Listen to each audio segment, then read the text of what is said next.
Today, we're diving into a crime that honestly sounds like it's straight out of a movie. It's the story of a house that was sold without the owner even knowing, and how a nearly perfect crime was totally unraveled by the digital breadcrumbs the person behind it left behind. Everything really boils down to this one simple, completely baffling fact.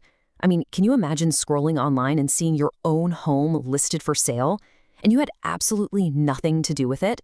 Well, that is exactly what happened in Charlotte, North Carolina. So back in April of 2019, this listing just pops up online, and it looks great. Beautiful two-story brick house, described as move-in ready with an immediate closing available. For anyone looking to buy, it seemed like a total dream. But for the woman who actually owned it, this was the start of an absolute nightmare. So how on earth did this impossible listing even happen? And how did the owner find out that her entire life was basically being sold out from under her? This is really the heart of the mystery. On one side, you got this public real estate listing, and it's getting tons of attention. And on the other side, you have Karen Mitchell, a registered nurse who had lived in that house for 6 years and had absolutely no plans to sell. She had no clue her home was even on the market. The way she found out, it just got more and more alarming as the day went on. First, a call comes in about a showing that she never scheduled. Okay, weird. Then another call, this one asking if the price was negotiable.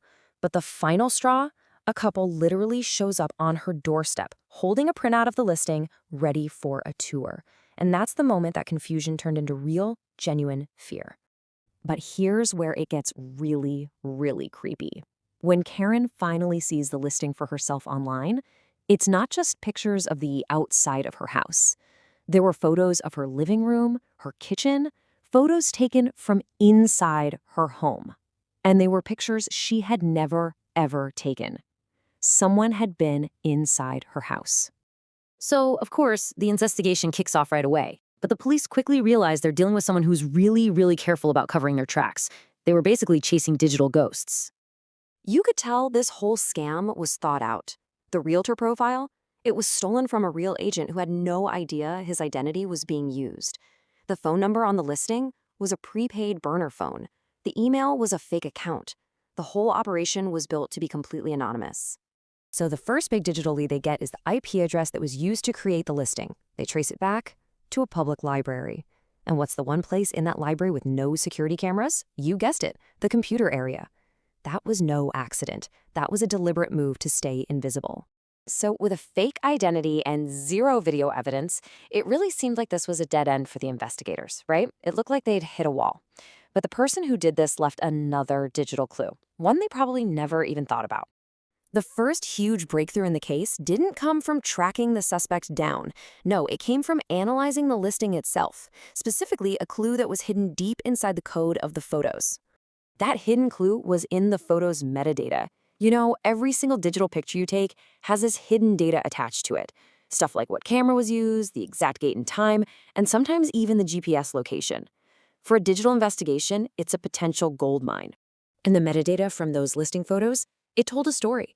It showed the pictures were taken 2 weeks earlier, on a Tuesday, at exactly 11:37 a.m. Now here's the crucial part. Karen's work records proved she was in the middle of a double shift at the hospital at that exact time. This was it. This was hard proof that someone else was inside her house while she was at work.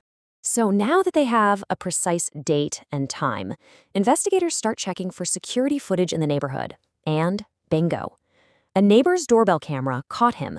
The footage shows a man just calmly walking into Karen's backyard, using the hidden spare key to get in, and then leaving about 45 minutes later with a camera bag. The digital timeline finally led to a physical image. The ghost they were chasing now had a face. The only question left was, who was he? When investigators showed the doorbell footage to Karen, her reaction solved the whole mystery. After watching the clip a few times, she recognized the man. It was her ex-boyfriend. So, Daniel Pike had dated Karen 2 years earlier.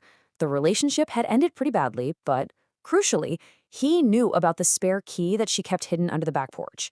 It was a detail she'd forgotten about, but clearly he had not. With their suspect identified, the investigators got a warrant for his phone. And what they found on there wasn't just a smoking gun, it was basically a step-by-step confession written in his own Google searches. Now, you gotta keep in mind, when he was first questioned, Daniel denied everything. He claimed he hadn't seen Karen in over a year and had absolutely no reason to be anywhere near her house. His phone, however, told a very, very different story. I mean, his search history was literally a blueprint for the entire crime. He had searched how to sell a house you don't own, fast real estate scams USA, and even super specific things like prepaid phone anonymous listing. This wasn't some spur of the moment thing. This was meticulously planned out. His own digital footprint laid out the entire plan. He was going to use the key he knew about to get in, take all the photos, create the fake listing, find a cash buyer so the closing would be quick, and then just disappear with the money before any of the official paperwork could expose the fraud. And how close was he to actually pulling this off?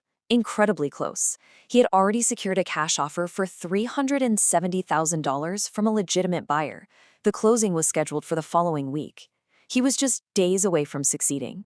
So let's just recap how this whole thing came crashing down because of the digital trail.